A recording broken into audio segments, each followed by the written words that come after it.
नमस्कार दोस्तों, स्वागत है आपको अपने चैनल जेटेड सीटेड में। दोस्तों, मैं आज के इस वीडियो में आपके लिए टॉप 10 झारखंड जीके लेकर के उपस्थित हूँ आपके बीच। मैं रणधीर कुमार मिश्रा। मैं इसमें वैसे ही आपको प्रश्नों को शामिल किया है जो प्रश्न आपके कोई भी आप झारखंड से संबंधित प्रतियोगिता परीक्षा दे रहे हैं और उनमें यह प्रश्न आया हुआ है, इसलिए मैं ऐसे टॉप 10 झारखंड जीके को लेकर के आता हूं। तो यह आसान भी प्रश्न है, भारी भी प्रश्न है, कोई भी प्रश्न हो, यह प्रश्न आपके प्रतियोगिता परीक्षा में आया हुआ है जो झारखंड से संबंधित जितने भी प्रतियोगिता परीक्षा हुए हैं।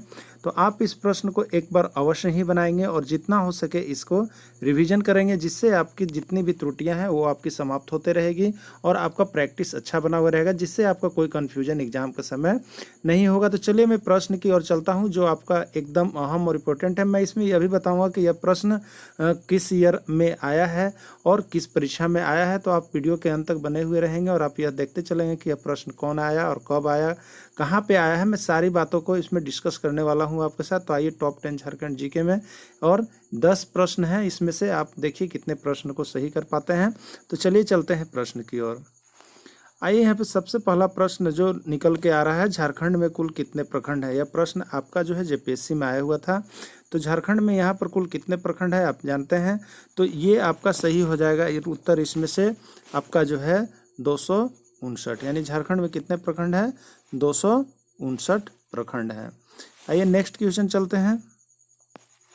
झारखंड के किस जिले में सबसे कम जनसंख्या है। यह प्रश्न बहुत ही इंपॉर्टेंट प्रश्न है और यह आपका अगर जो जेटेड का जो 6 to 8 का एग्जाम हुआ था उसमें यह प्रश्न आपके बीच से उभर करके आया था। तो आप बता सकते हैं कि झारखंड के किस जिला है, कौन सा जिला ऐसा है जहां की जनसंख्या सबसे कम है। तो वह जिला जो आपका है वह लोहरदगा है। यह बहुत ही MVVI प्रश्न है, अब तक 2 बार प्रश्न यह आ चुका है। तो आप इसको एक बार देख लेंगे कि सबसे कम जनसंख्या वाला जिला कौन है, लोहरदगा है। नेक्स्ट प्रश्न देखते हैं। झारखंड में महिला साक्षरता का प्रतिशत कितना है। तो दोस्तों, मैंने इसके लिए आपके जो इस चैनल पर आपको मैं एक ट्रिक बनाया हूं जिसमें झारखंड की साक्षरता दर से संबंधित है, जिसमें ट्रिक में मैं इस तरह से बनाया हूं, आप देख लेंगे।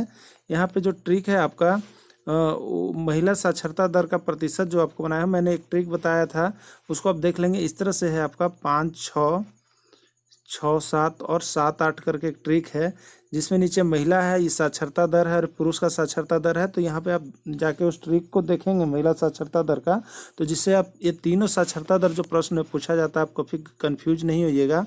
तब 5, 6 है, कितना है, 56.21, यानी डी ऑप्शन इसका सही है। नेक्स्ट प्रश्न यहाँ पे आप देखेंगे, झारखंड की कौन सी नदी कीकट के नाम से प्रसिद्ध है। तो झारखंड की नदी, जब मैं इसमें आपको वीडियो डालूंगा तो उसमें ये सब सारे प्रश्न रहेंगे। तो आप अभी जान जाइए कि झारखंड की कौन सी नदी कीकट के नाम से प्रसिद्ध है। तो उस नदी का नाम है पुनपुन नदी। पुनपुन नदी को झारखंड में कीकट के नाम से जाना जाता है। नेक्स्ट प्रश्न, झारखंड राज्य का सबसे ऊंचा क्षेत्र कौन है। तो देखिए यहाँ पे सबसे पहले आपको ऑप्शन देखना है कि क्या ऑप्शन हमारे पास मिल रहा है, उसके आधार पर इसका आंसर देना पड़ेगा। तो यहाँ पे ऑप्शन के रूप में हमको मिल रहा है लोहरदगा। तो लोहरदगा आप देख रहे हैं अगर झारखंड में है तो ये तो ये ऊंचा स्थान नहीं है, प्लेन समतल स्थान है, इसलिए ये नहीं होगा। यहाँ पे आप देख रहे हैं इनमें से कोई नहीं, ये भी नहीं होगा, पलामू भी नहीं है। तो आप देख रहे हैं यहाँ पे नेतरहाट एक आपके बीच उभर करके आ रहा है। तो नेतरहाट जो है इन तीनों चारों ऑप्शन में यह सुटेबल हो रहा है, इसलिए नेतरहाट जो है झारखंड का सबसे ऊंचा क्षेत्र यहाँ पे माना जाएगा। अगला प्रश्न है, झारखंड राज्य का सर्वाधिक ठंडा स्थान कहाँ है। तो आइए देखिए इसमें जो ऑप्शन है उसमें क्या मिल रहा है आपको, पारसनाथ। तो पारसनाथ में ज़्यादा ठंडा नहीं पड़ता है, हजारीबाग में भी नहीं है, जमशेदपुर भी नहीं है। हाँ, अब आप यहाँ पे देखते हैं एक ऑप्शन है नेतरहाट। तो नेतरहाट सही ऑप्शन है आपका और यह सही भी है, इसलिए इसका आंसर क्या होगा, नेतरहाट। यह भी आपका जेपीएससी एग्जाम में पूछा हुआ क्वेश्चन है, जेपीएससी में आया हुआ था। नेक्स्ट क्वेश्चन चलिए देखते हैं। झारखंड का क्षेत्रफल भारत के कुल क्षेत्रफल का कितना प्रतिशत है। अगला प्रश्न है, झारखंड का जो क्षेत्रफल है वो भारत के कुल क्षेत्रफल का कितना प्रतिशत है। यानी हम लोग जो झारखंड राज्य है वो भारत की जो हमारा यहाँ पर देश है उसके क्षेत्रफल का कितना प्रतिशत है। तो यह प्रश्न आपका एक बार नहीं 4 बार यह प्रश्न आया हुआ है। एक जेएसएससी में आया है, एक जेपीएससी में आया है, एक जेटेट में आपका 2016 जेटेट जो हुआ उसमें भी सोशल स्टडी के अंतर्गत आया हुआ था। तो आप यहाँ पे देख लेंगे इसका आंसर जो है वो 2.42% है, इसलिए बहुत ही मोस्ट MVVI क्वेश्चन है, आप इसको अवश्य ही कर लेंगे। अब नेक्स्ट प्रश्न है, झारखंड राज्य का उत्तर से दक्षिण की ओर विस्तार कितना है। ठीक है, झारखंड राज्य का उत्तर से दक्षिण की ओर विस्तार कितना है, इसको मैंने ट्रिकली रूप से आपको बताया है। आप देखिए, जैसे लिखते हैं उत्तर, आपने लिखा ना उत्तर, यहाँ में उत्तर जो आपने लिखा तो ये 3 हो गया। ठीक है, ये 3 हो गए, और ये उत्तर जो लिख रहे हो इस तरह से कर लोगे तो 38 हो गया, यानी 380 इसको आप बना लोगे ना, उत्तर से दक्षिण तो 380, इसलिए इसका कितना लंबाई हो जाता है, उत्तर से दक्षिण कहे तो कोई 380, उत्तर ये 3 यानी 380 होंगे, इसको आप इस तरह से बना लेंगे। ठीक है, तो झारखंड राज्य का उत्तर से दक्षिण की ओर लंबाई 380 किलोमीटर है। नेक्स्ट क्वेश्चन, झारखंड राज्य का पूरब से पश्चिम की ओर लंबाई कितनी होती है। तो आइए इसको देखिए कैसे हम याद कर सकते हैं, थोड़ा सा इसी पर हम देख लेंगे।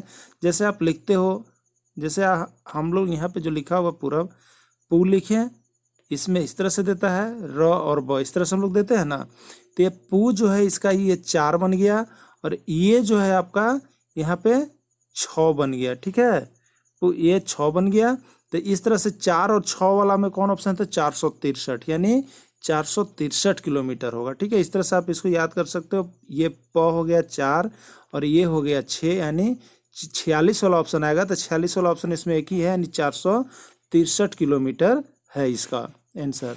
तो यानी फर्स्ट सही हो गया आपका। नेक्स्ट आप देख लेंगे, झारखंड के किस क्षेत्र को खनिज भंडार कहा जाता है। ठीक है, झारखंड का कौन सा ऐसा क्षेत्र है जो खनिज भंडार से संपादित है, खनिज भंडार से पूरा भरा हुआ है, तो वह क्षेत्र कौन सा है आपको बताना है इसमें। तो वह क्षेत्र जो झारखंड के अंतर्गत आता है, देखिए ये तो अलग अलग हो गया ना, ये उड़ीसा अलग जगह ही होगा, वो जो झारखंड में नहीं है, ये बेल्लारी भी अलग जगह होगा, छत्तीसगढ़ भी अलग हो गए।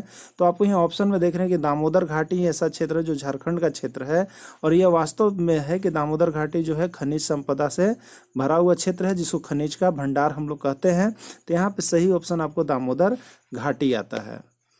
नेक्स्ट प्रश्न आप देखेंगे, राजमहल ट्रैप की औसत ऊंचाई कितनी है। आपका जो राजमहल ट्रैप है उससे बहुत ही इंपॉर्टेंट प्रश्न है ये। लगभग एक प्रश्न में राजमहल ट्रैप की या तो मिट्टी आ जाती है, राजमहल ट्रैप की ऊंचाई आ जाती है, राजमहल ट्रैप में कौन सा मंदिर, ये सब सारी कुछ न कुछ प्रश्न इससे निकल के आता है। तो यहाँ पे जो आपका राजमहल ट्रैप है उसकी जो औसत ऊंचाई है वो आप याद कर लेंगे 400 मीटर है, औसत 400 मीटर माना जाता है, यानी इसकी ऊंचाई जो है 400 मीटर माना गया है।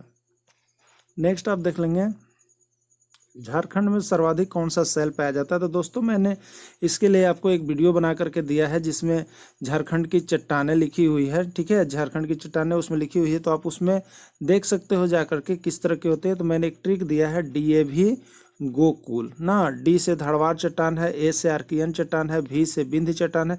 तो ये मैंने उसमें नोट्स करवाया है आपको, आप जाकर उस ट्रिक को पढ़ लेंगे। तो आर्कियन चट्टान जो है वह सबसे अधिक मात्रा में पाया जाता है और इसमें जीवाश्म की मात्रा कम पाई जाती है, तो ये आर्कियन सेल है। ठीक है, इसका आंसर क्या होगा, आर्कियन सेल। इस ट्रिक को आप जरूर एक बार देख लेंगे, झारखंड के मुख्य चट्टानों का ट्रिक आपको दिया हुआ है इस चैनल पर, तो आप देख लेंगे। नेक्स्ट आपका प्रश्न है, यहाँ पे देखेंगे, झारखंड राज्य में राजमहल ट्रैप कहाँ स्थित है। तो झारखंड राज्य में जो राजमहल ट्रैप है वह किस भाग में स्थित है। तो आप इसको देखेंगे कि ये जो पड़ता है आपका, ये उत्तर पूर्वी भाग में स्थित है। ठीक है, राजमहल ट्रैप किस भाग में स्थित है, उत्तर पूर्वी भाग में स्थित है। नेक्स्ट आपका प्रश्न हो जाता है, राज्य में चांडिल जल विद्युत योजना किस नदी पर है। ठीक है, ये जो नदी का नाम दिए हुए झारखंड राज्य की सभी नदियां हैं, इसमें से किस नदी पर पड़ता है आपको ये बताना है। तो ये आपका स्वर्णरेखा नदी पर है, इसका आंसर हो जाएगा स्वर्णरेखा।